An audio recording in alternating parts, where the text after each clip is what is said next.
Sin palabras ni ladridos, los espectadores del programa británico This Morning se han quedado alucinados al conocer la historia de Tom Peters, de 32 años, quien ha aparecido en el programa asegurando que se siente como un cachorro de dálmata y pidiendo ser reconocido como el primer hombre transespecie, que es la mezcla de dos especies animales, en este caso humano y perro.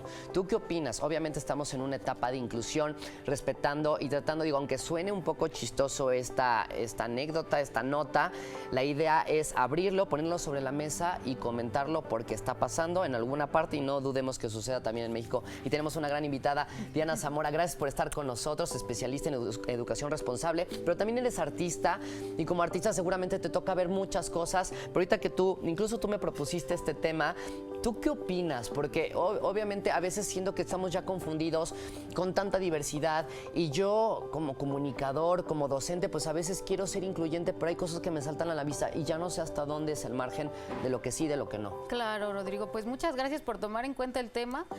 No es fácil hablar de esto, ¿no? Cuando oímos el término trans, inmediatamente se nos vienen muchas cosas a la cabeza y es peligroso confundir que todo lo que es trans es saludable, ¿no? Aquí estamos hablando de un transespecismo. Eso quiere decir que a nivel médico no existe, o sea, no es posible. ¿Por qué? Porque es un neologismo. ¿Qué quiere decir? Tengo que cambiar mi ADN para convertirme en otra cosa. Es decir, podríamos decir, es una enfermedad, ¿no? El decir que soy un animal, pero no, es un delirio. Rodrigo, esto es un delirio, esto viene es un síntoma de una enfermedad. Ok, pero digo, obviamente hemos escuchado el tema trans y pues ya lo hemos como incluso aquí súper apoyado, sí, ¿no? Entonces no hay una comparación, no se acerca nada, nada. ¿En qué sentido? Porque al final de cuentas, cuando hablamos, del otro lado, el transgénero, ¿no? Estamos hablando de la misma especie, o sea, seguimos siendo del hombre a mujer, mujer a hombre, es la misma especie, es el mismo ADN. En este caso hay personas que están defendiendo el tema transespecismo, ¿qué quiere decir? Ya no soy mi propia especie, y eso pues no es posible, porque al final de cuentas, tú naciste con un ADN, y del ADN no lo puedes cambiar, aunque te disfraces, aunque quieras aparentar ciertas conductas. Esto no es la primera vez que se ve, Rodrigo, el transespecismo se ha visto a lo largo de la historia muchas veces. Ahora con los medios de comunicación creo que hemos tenido más contacto, pero sí corresponde mucho a los traumas que tenemos, ¿no? Entonces, lo que te decía antes de entrar al aire, creo que aquí deberíamos analizar más bien qué es lo que queremos esconder atrás de la máscara del animal que no estamos cubriendo. Que podría ser como enfrentarte como humano a la sociedad y ante las responsabilidades. Bueno, hay que dar un poco más de contexto. Justamente este hombre de 32 años, antes estaba casado con una mujer, Rachel, y pues se divorciaron tras él elegir. Ella lo apoya incondicionalmente en esta nueva como toma de decisión y él ha decidido dormir en una jaula como perro, comer algunas cosas como esa especie, hacer del baño, etcétera, ¿no? De hecho tiene como un traje, pues como ¿no? un traje especial y él dice que él se siente muy cómodo con esto. ¿Qué pasa? O sea, yo también cómo lo tengo que asimilar como sociedad. Me imagino que es difícil para Rachel y cómo apoyas, o sea, siendo que a veces ni siquiera estamos preparados para asimilar información como esta. No, y además que creo que se puede confundir mucho, ¿no? Ya vamos a hablar de un término más familiar, la idea de que tu pareja o tus hijos o alguien que esté cercano a ti decida pues tomar esta alternativa. Sí hablamos de respeto, obviamente no nos estamos metiendo con las ideologías ni con las creencias de nadie, pero vamos a hablar de la salud mental. O sea, al final del día creo que esto sí puede afectar mucho lo que tú, como pareja de esta persona, tenías a nivel de expectativa. No sé, claro, como esposa, digo, yo quería tener hijos o quería establecer un hogar y ahora resulta que se quiere convertir en perro. O sea, ¿cómo supero eso? O sea, posiblemente eso es como una barrera para total. poder enfrentar. Digo, ahora, en el efecto transespecie vemos que hay muchas personas que dicen, yo me considero una planta, yo siento que soy un árbol y entonces ahora voy a vivir en un bosque, porque no es la única historia. Si ustedes se ponen a investigar, obviamente, en redes sociales y a investigar un poquito más, te encuentras con casos muy similares, que incluso ya hay hasta comunidades, o sea, o hay chicos que se consideran que son animes, ¿no? Entonces, es algo que nos salta a la vista, pero está sucediendo cada vez más, ¿no? A veces, digo, hay chicos que son más cosplay, que pues disfrutan de tal vez vestirse como algún personaje del anime, etcétera, pero hay otros que dicen, yo soy ya él, ¿no? Y entonces incluso van modificando la forma de sus ojos, de su cara, etcétera. Sí, se meten a procesos quirúrgicos invasivos. De hecho, hay un caso muy famoso, ¿no? El Ken humano, que falleció desgraciadamente por esta idea que tenía, ¿no? De llegar a ser como la imagen de este muñeco, y así muchísimos. Ahora, independientemente del tema del respeto, sí hay que abordarlo desde la salud mental y además el término de psiquiatría. Es decir, no es normal que una persona quiera cambiar a nivel de especie totalmente. Es decir, una cosa es me disfrazo, pues sí lo voy a disfrutar, ¿no? Ahora vienen muchas festividades en donde vamos a gozar un poco de esto, pero hay que poner límites. Y en los límites también influye el cómo va a importar esto a lo largo de mi vida. Yo pienso en este hombre, ¿no? ¿En qué va a trabajar? ¿No? O si lo va a mantener alguien, como a los perros, ¿no? Los perros son seres totalmente dependientes de los seres humanos. Y en ese sentido, ¿qué va a pasar con él, ¿no? Dentro de 10, 20 años. Estamos aquí tratando esto de transespecie, lo he escuchado. Si no, métase a Google en este momento y póngase a buscar qué es las imágenes que vienen al respecto, porque obviamente lo hablamos a través de un hombre que se siente dálmata, pero hay de muchos, ¿no? Sí. Hay gente que se siente tal vez un reptil, que incluso empiezan a cambiar como la nariz, se ponen colmillos, etcétera. Y entonces, mira, estaba aquí leyendo porque es interesante que vayamos compartiendo esta información. No se identifican como seres humanos, sino como una especie animal, como pájaros, perros, gatos.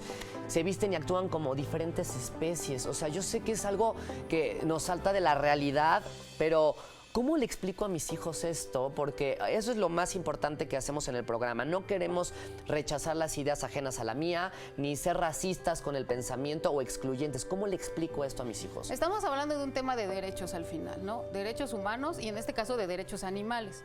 Al final de cuentas, nuestros hijos merecen saber que existen, o sea, merecen saber que eso está.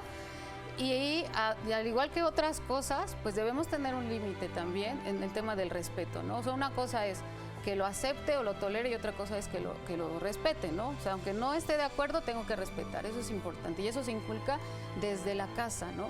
Ahora, estamos hablando de personas que se pasan como a la otra línea, ¿no? Entonces, aquí lo que te decía, ¿no? A nivel legal, no tendrían los mismos derechos que un ser humano. De hecho, si no traen identificación, como una plaquita, pues se los pueden llevar a la perrera, no pueden votar, no pagan impuestos. Qué cómodo, ¿no? Como que ya lo estoy pensando. Sí, sí, sí. Y como que creo que nos está conviniendo. Pero si lo vemos desde este punto, estamos volteando como la cara de la moneda. Nuestros hijos deben saber si esta persona se cree un perro, pues hay que respetarla como un perro, pero también vamos a pensar como ser humano, poner esa línea, o sea, el decir, sí, se cree perro, no puede opinar como un ser humano, no tiene estos derechos, pero sigue siendo un ser vivo, y como ser vivo, pues tenemos que respetarlo. Claro, y digo, también comentabas ahorita detrás de la pausa que pues no solo hay seres que se sienten plantas o que se sienten animales, sino también se sienten objetos, que yo ya no entiendo entonces eso cómo se llamaría, esa línea, qué bandera lleva, entonces, pero aquí lo delicado es que obviamente se está haciendo una lucha muy fuerte en el tema de la comunidad LGTB y creo que este tipo de situaciones pueden confundir. No estamos diciendo que esté mal o bien, simplemente es abrir el panorama y saber que hay algunas situaciones que deben ser tratadas por este tema de, pues obviamente, salud mental. Así es, pues como tal el DSM-5, que es el manual de psicopatologías, no define el término de transespecismo o esto que dices, ¿no? Del tema de los objetos, porque hay gente que ya se cree refri, escoba, en fin, como una enfermedad mental, pero sí como un delirio, es decir, es el síntoma de algo. Son personas que quizás en este tema sí tendrían que llevar una evaluación para saber cuál es en realidad la enfermedad que están padeciendo y el por qué están proyectando eso a través de esta sintomatología que es creerse un animal, un objeto. Hablando de esta parte, se me hace muy complicado creer, si yo me siento escoba o refri, pues pierdo totalmente los derechos como un ser humano. Entonces, ¿qué estoy buscando en el fondo? Lo mismo pasa con un animal. O sea, si yo me creo un perro o un gato, ya no tengo los mismos derechos, ya no puedo llegar a un hospital, por ejemplo, que me atiendan como un ser humano, ¿sí? Ya perdería derechos inclusive legales. Si tengo hijos no les puedo dar mi apellido porque... Claro, tendríamos obviamente que considerar todos estos puntos, incluso para las personas que lo tengan en mente, de obviamente todo lo que implica, porque no es cualquier cosa, creo que va más allá de un traje que te pongas, sí, es todo un estilo de vida, una ideología, y obviamente pues hay que tener cuidado y la información nos ayuda y tratarnos en el nivel de salud mental, cualquier preferencia, cualquier ideología, etcétera, incluso a nivel, no importa, heterosexual, siempre tiene que estar acompañado de un especialista. Tenemos que o requerimos esa orientación para irnos manejando en la vida que siempre nos está mostrando cosas nuevas. Sí, yo me pregunto, aquí en México no he sabido de ningún caso, no sé la verdad si es que lo haya, pero se ve mucho más en países donde las personas tienen vidas como un poco más sedentarias, como un poco menos activas respecto al tema laboral. No sé si eso, aparte de ocio, haga que también se distorsionen un poco pues estos valores naturales, inclusive estos deseos, ¿no? Habría que investigar un poco más al respecto y si ustedes saben, pues también compartan, Claro. porque al final del día no se da tan fácilmente en todas Una partes, falta de atención ¿no? posiblemente nos esté Total. marcando ahí, porque lo vemos con muchos chavitos que a veces están confundidos y ahora con tanta información nos podemos perder. Pero Diana, muchísimas gracias por compartirnos y por favor, lo que siempre decimos, tenemos que hablar de estos temas con la familia, siéntese, charle, no hay que usar yo creo que a veces juicios, porque eso puede como pues derramar un poco pues esta falta de confianza en la familia y mejor, ¿no? Todos platicamos literal, como dicen, ¿no? Sin vendas en los ojos y ayudar a nuestra familia. Así Muchísimas es, gracias. Rodrigo. Pues no, gracias a ti. Sigamos hablando de esto, porque como bien dices, tenemos que hablar. Tenemos que hablar, continuamos.